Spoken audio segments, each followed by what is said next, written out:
Remote Procedure Call, or RPC, is a fundamental Windows service that allows programs to communicate with each other across networks. When this service encounters issues, you might see the RPC server is unavailable error message. To resolve this, we will focus on ensuring the correct RPC services are running and configured properly. First, let us access the Services Manager.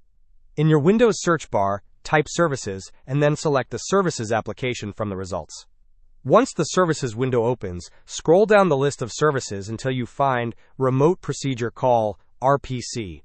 Right-click on this service and select Properties. In the Properties window, ensure that the startup type is set to automatic and that the service status is running. If it is not running, click the Start button. Next, we need to check a related service. Continue scrolling down the services list to find another entry for Remote Procedure Call, RPC. Again, right-click on this second instance and select Properties. This one also needs to have its startup type set to automatic and its service status set to running. If it is stopped, click the Start button to initiate it. Finally, we will verify the RPC Endpoint Mapper service. Locate the RPC Endpoint Mapper service in the list. Right-click on it and select Properties.